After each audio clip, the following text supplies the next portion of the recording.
Hello and welcome to this SPK and Associates vlog. My name is Michael Roberts. I'm the Vice President of Sales and Marketing here at SPK and Associates. And today's vlog is about how organizations are trying to accelerate software delivery. And security teams are really trying to keep up, and they're under a lot of pressure to keep up. But too often in DevSecOps, that still relies on a flood of alerts that create a lot of additional noise.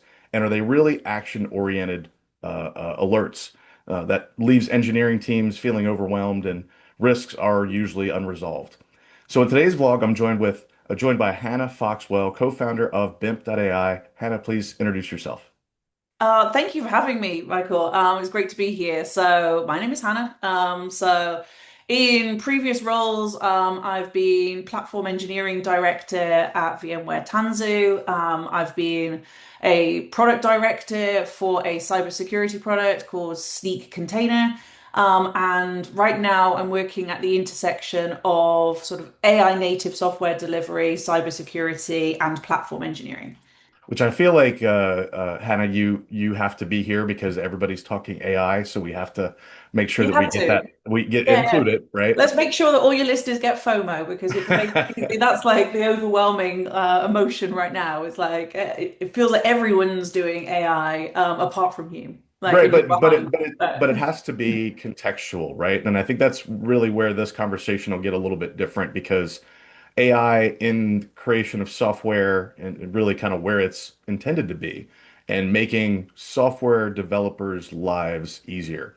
And I want to get into this, but there's a couple things that we're going to talk about. We're going to talk about how organizations are trying to move from like that more reactive security alerting model to more automated and integrated actions in their environments. And you have some ideas around that. And I want to talk about that concept of golden images and embedded security as well. So Hannah, first, many security tools are really overwhelming these teams with alerts and but they don't actually solve the problem. So what inspired you? You created a BIMP. So what inspired your approach with BIMP to connect security risks directly to automated action, and how did that change the way that engineering teams are going to operate?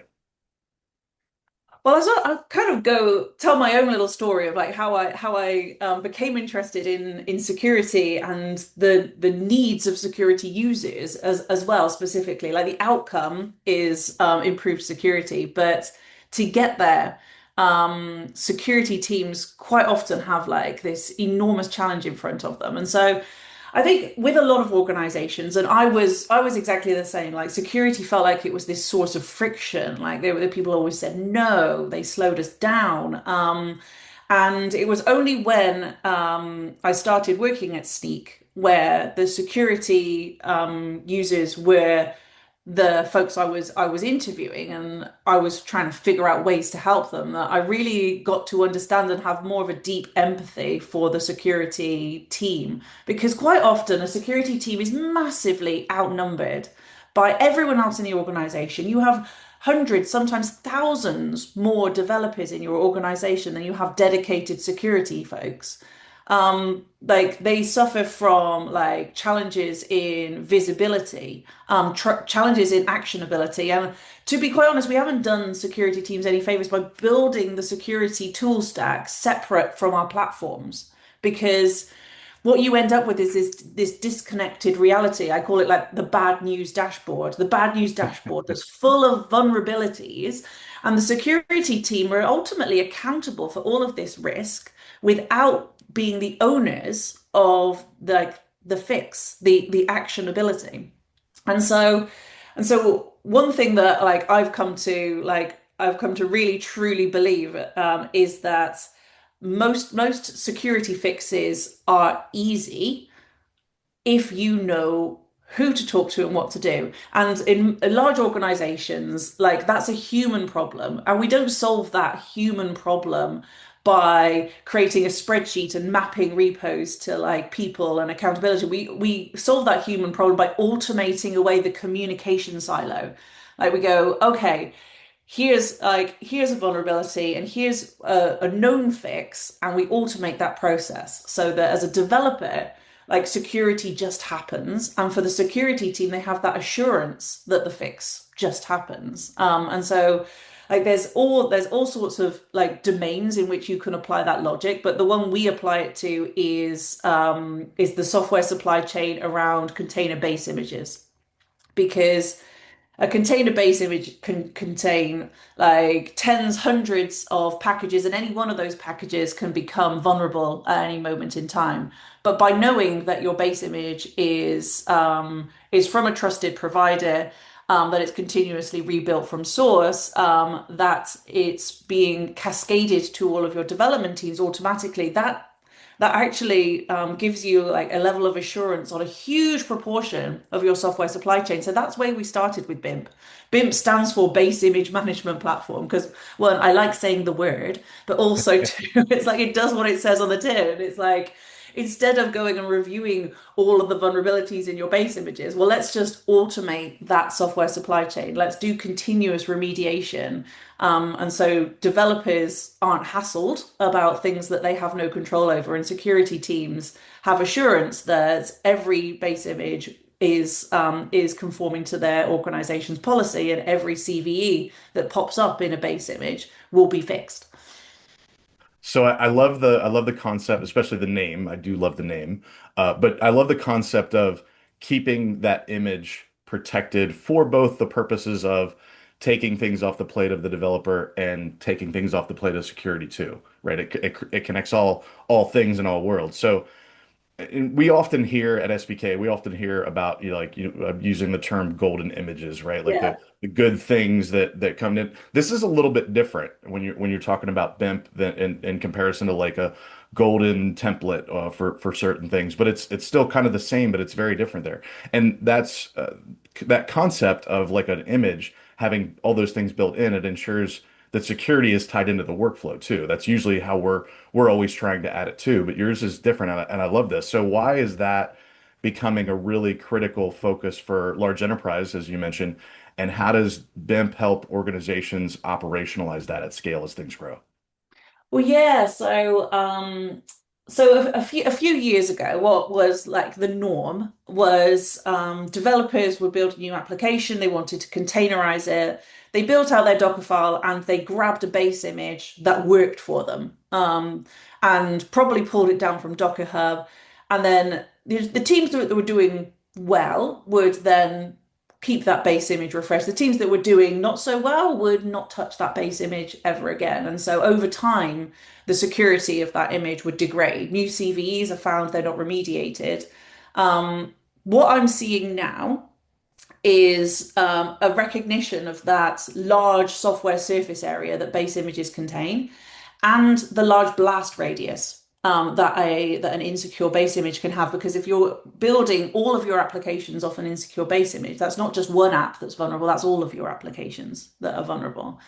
And what I see large organizations and regulated industries especially doing is moving to more slim, distroless, sometimes zero CVE base image. And in order to do that, they're essentially delegating that responsibility to a third party. They're going to a chain guard or they're going to a minimus, like Docker has zero CVE base images, Red Hat does. But in order to get to that point, there's a migration that needs to take place. We need to go and find all of those repos that haven't been maintained very well. And we need to go and correct them. We need to go, okay, that was the old way we did things. We recognize that that's not sustainable or secure. This is the new way. We've got our chosen base image catalog. We want to cascade that out to everyone. And then because a zero CVE base image today isn't zero CVE tomorrow, more vulnerabilities are always being found. And Sure. actually, that's another pressure point on security teams right now. LLMs are really good at finding vulnerabilities. And so the amount of CVEs that are being discovered is like massively accelerating right now at this moment in time because we can't keep up with the amount of new CVEs that we're discovering. And so you have to have that automated remediation. So it's not just a migration, it's like, okay, bad base image to good base image. It's the continual update and maintenance of that supply chain as well that you need to think about. And automation has to be the answer. If you're operating at any kind of scale where you've got maybe 1,000 or more repos, that's not a that's not a manual job for you. Like it has to be automated to give you that assurance that it's happening continuously. Yeah, it's getting an infinite checklist is being created essentially for Yeah, well, security yeah, teams. Yeah. exactly. I was at KubeCon a couple of weeks ago and we did a panel on practical preparation for the next zero day. And one of the questions I asked my panelists was, what if every day was a zero day? And actually, what they said was like, it's not far from the truth right now. It's not far from the truth. You do have to design your processes and practices as though every day was another supply chain attack because that's becoming the new normal.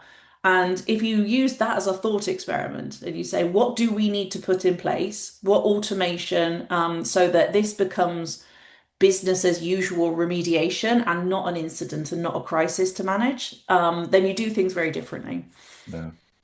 And so like I would hope the listeners are catching this because this is like completely reinventing the way that we built software, right? Like it's not the legacy way anymore because with Well, AI security we can't just can't be handle. tagged on. It needs to be Yeah. baked in. And I I feel think, like we've said this for like 30 years now, right? Like oh, I security know. can't be the last thing, right? I mean, I'll keep saying it till the day I die, probably. But I do think that AI gives us it creates pressure and it creates some problems that are new to us. The time to exploit a CV is basically zero now because LLMs and agentic coding tools are really good at that. Mm. Um, basically you can assume that pretty much every repo is vulnerable because an LLM will go and it will figure out in a way that a human could never do, like And doesn't have time to do and doesn't care to what do. those exotic vulnerabilities are. And so you have to imagine like these tools are available to us as security folks to give us more intelligence about the posture of our application. They're also available to bad actors and hackers, and that's what we're defending against. And so we're at this really difficult moment in time where there's this pressure happening. And so I think even though a lot of organizations have gone for a long time, like we should really do that. We should really sort that out. That's a bit of a risk over there. It's no longer a theoretical risk. It's a very, very real problem that they're going to be managing if they Yeah, don't. as I say, for $20 and an internet connection, you can wreak some havoc. So we And don't. it's happening. And it's Yeah. happening. Yeah. So, okay, so we've talked about this whole reinvention of that software development process in a more AI driven world because obviously there's bad guys that are doing the same thing. So how has that influenced what you're building at BIMP and how you're building it?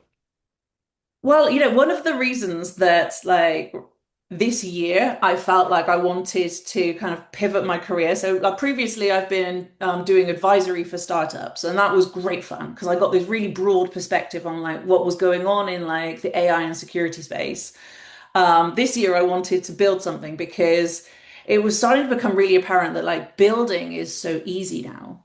Building is so easy now. And so I understood and I was like, well, I want to build something that's in my domain. I want to build something that helps the world become more secure and use my knowledge of platform engineering to help with that. And so that's how BIMP was born. It was like it's a problem that I know and understand very deeply.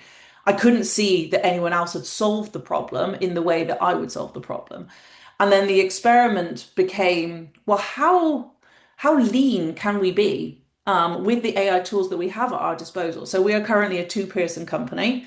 We have a product, the product works, and we are now thinking about how we use AI to scale our go-to-market and adoption and things like customer success. When you have AI agents at your disposal, like how much impact can a small company have? And that's something that really excites me because I don't want to sit on the sidelines and talk about what an AI native company might look like and theorize about it. Like I want to be at the heart of it. I want to be experimenting about what works and what doesn't. And so that's what happened this year. And I was like, right, now is the moment. Like we're gonna try and do this. And so that's been a huge source of learning because I do believe that a lot of the practices and processes that we would have considered best practices and like widely adopted things like Scrum and Agile and backlog management and ticketing systems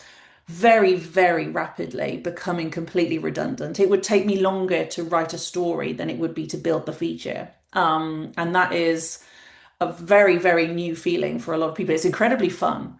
But like what we did is we literally threw out the rule book and we said, well, what works for us? What allows us to keep building and keep that flow of building going? And not just building the tool itself, building the product itself, but building the tools we need to build the company. Like, how can we do that?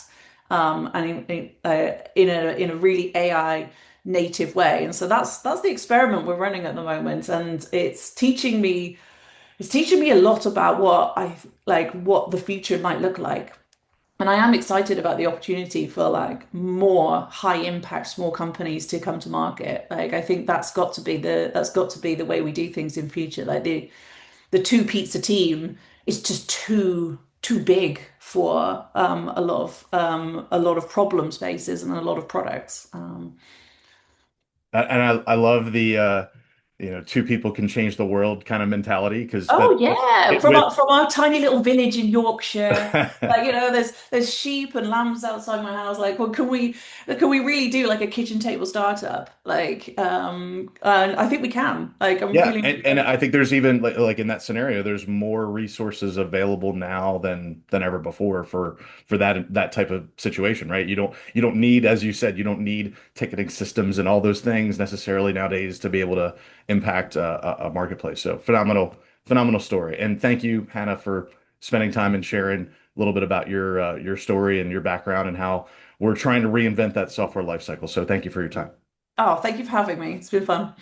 So I don't know that we have clarity on everything in AI and DevOps, but I think for sure that we've talked about better ways to do things, which is not adding more alerts to the group and creating security as an embedded part of that software delivery system. So for organizations looking to modernize their DevSecOps strategy, whether it's integrating security into your pipelines, leveraging AI, or building scalable, repeatable workflows, our team at SPK actually does those things. So if you enjoyed this conversation, and be sure to like the video, subscribe to the SPK and Associates YouTube channel, and follow us for more content on DevOps, AI, and engineering best practices. Thanks for watching, and we'll see you next time. Thank you.